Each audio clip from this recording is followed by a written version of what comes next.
he just looks so sublime, and his ability to select different shots, his ability to use both feet when he needs to kick and unlock defences.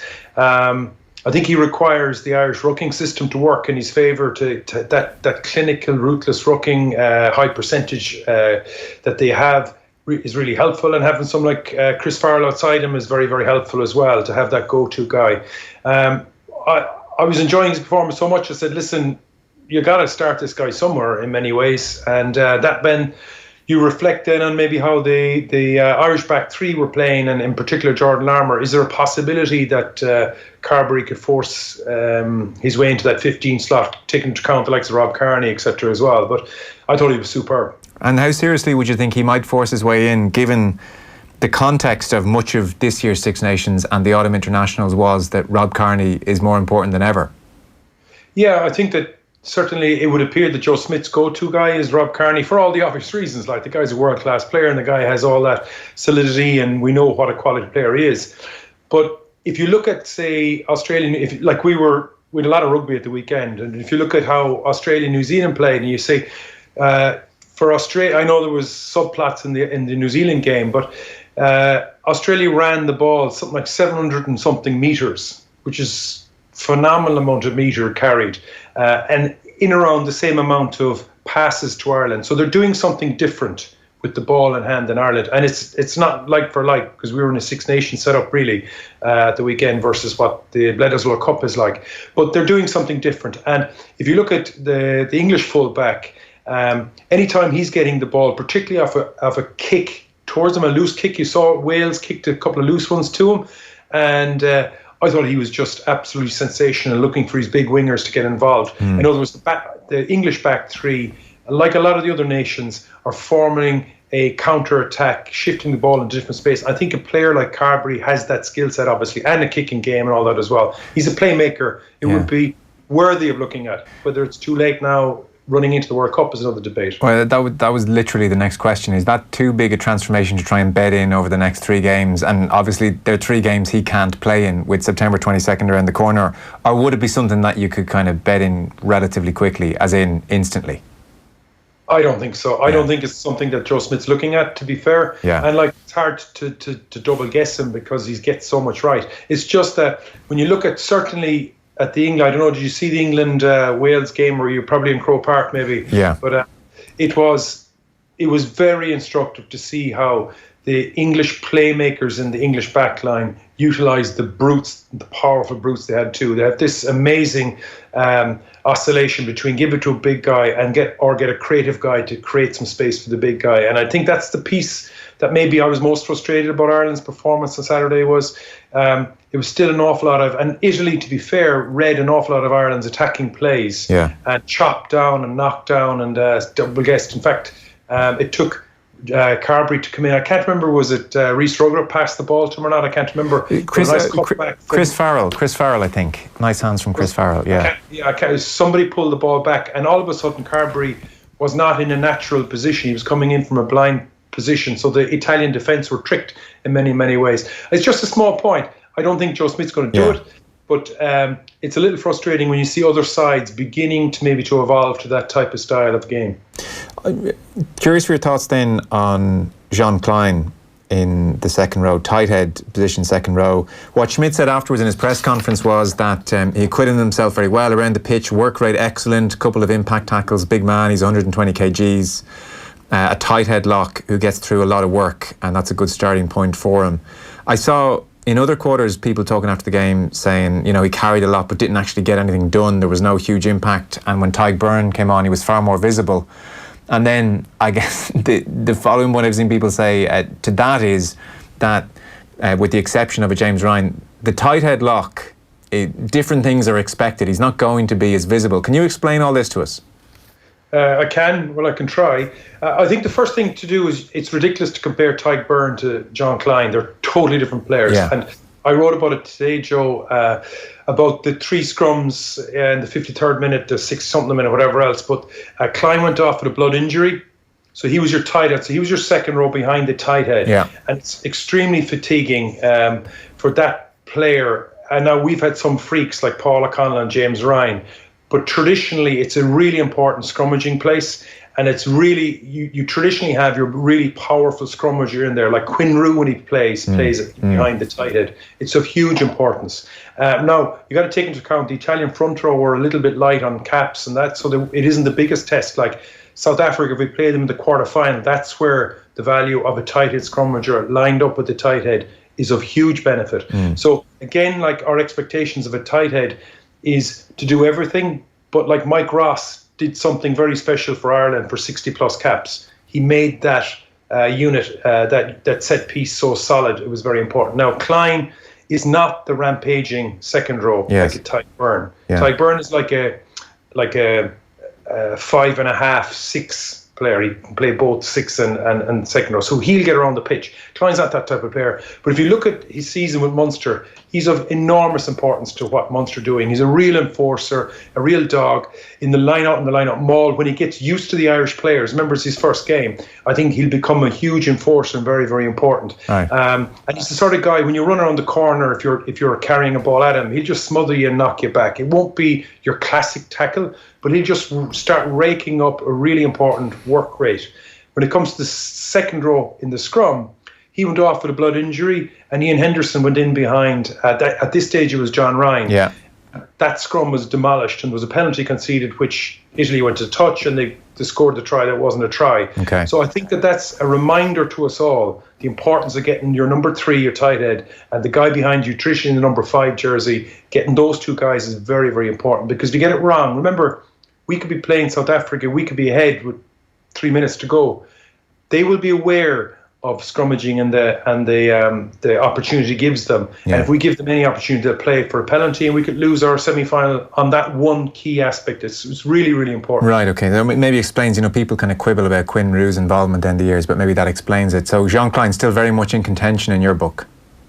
Well, I think, like, if you talk about the big performers, for me, I would say Rhys Ruddock had a massive game. I think Klein acquitted himself well, but you shouldn't look at his performance on that one game. You should look at it out of the importance of what he's doing at Munster. It will take time for him to bed in. It'll take time for him to get used to the systems, etc. So don't judge him on that. But I think his value is, is certainly, if I was picking him or Quinn Rue, I'd say I'd pick Jean Kleyn based on what I've been watching all last season. I do want to ask you about New Zealand. Any other takeaways or points you want to make about Ireland at the weekend? Yeah, I just thought that Italy, when they had an opportunity to shift the ball and change they were able to shift the ball left and right into space quite quickly and quite readily. They were obviously incapable of maximising that opportunity. But I think Ireland did an awful lot of, I mentioned it again in today's thing, where an awful lot of the first option Ireland had is the scrum half passing to the first runner. And I think sometimes the scrum half needs to not pass to that guy and get the ball wider quicker. And that's something that Italy were doing. And that's something maybe that they will, like, Ireland were very predictable in an awful lot of their attacking phase play. Right. So again, that's something that maybe they're at this stage not bothering to over extend themselves. But that was just a small thing. Or the more worrying suggestion might be it's not the first time we've heard they've been a bit predictable in attack. To be continued, I suppose, is the situation there. Porter going across, as I said, Joe, into Loosehead was very, very interesting to see how that worked out for them. It's going to be. The back row competition is of enormous importance. Chris Farrell, I think he has really got an opportunity at 12. Hooker, in the absence of Best, obviously Scannell did extremely well when he came on, and you'd obviously feel for Herring. Feel for Rob Herring. But the second choice Hooker isn't setting the world alight. Scannell did very, very well, but no one's really threatening, I think, Best in that sense. So the big talking point for me was Carbery, if fit, do you leave him sit on the bench or do you find a place for him? Okay. And by the way, just to let people know, Schmidt did talk about how he wanted to give Porter 20 minutes at Loosehead, and certainly said that's something we're going to need, that John Ryan has played either side in the past, Finlay Bealham too.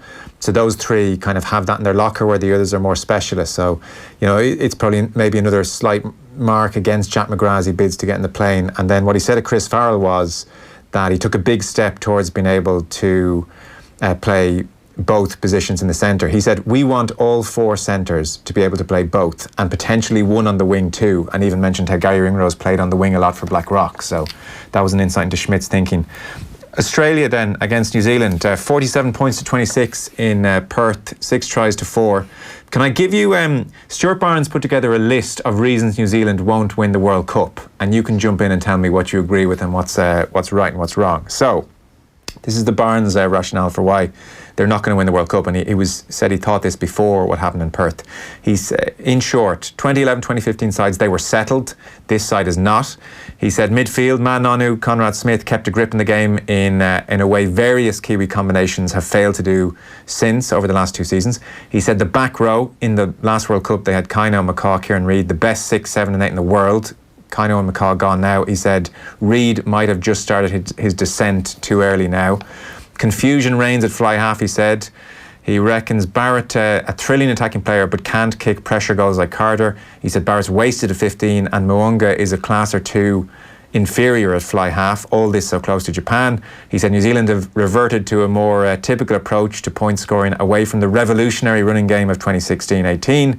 And he said Hansen picked 2 sevens against Australia, just trying to get the best players in the field. The balance that carried them to 2 previous World Cups has either been forgotten or gone. Conclusion is New Zealand will not win the World Cup. I was reading this thing and that's a hell of a list. Like these guys have trouble. We think we're in a bad place. Talk to us then about New Zealand. And another way of maybe phrasing what Stuart Barnes said is who is going to win the World Cup. So let's take everything he said there as really meaningful, and all those points. It's hard to argue that.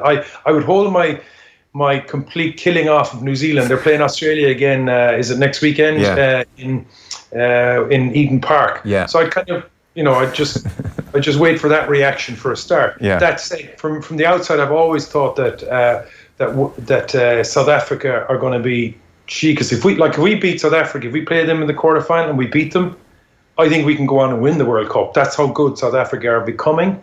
Not to mention Rassie Erasmus' knowledge of his sabbatical here in Ireland is going to be helpful in that fixture. I also think my favourite would be England. I think just watching them play against Wales and all their really important players are coming into fitness. If they can hold on and they don't get the injuries that Wales have obviously picked up and stuff, I think they're going to be really, really difficult to beat. Right. And with that as well, South Africa playing New Zealand in that first round, the way the pool stages are all broken up on that, that game looks like at this stage it's certainly 50-50 that the All Blacks could be beaten in that first game. We could end up potentially playing them in the quarterfinals. And I think that it's a bit early to say because you need to see the form of the pool games. But I think there's 2 real alternatives in South Africa and England to take on the mantle. And that's why I would be a little bit harsh on New Zealand, is that they're not the clear favourites. In fact, they're far from the clear favourites. They're back in the pool of the top 4 sides, I'd say. And that's what I would say to support Stuart Barnes' point. Right, okay. Listen, clock's against us. I wanted to get onto the Scott Barrett sending off. In a word, and I hate to do that, in a word, it was a sending off, was it? Because Eddie Jones has said it shouldn't have been.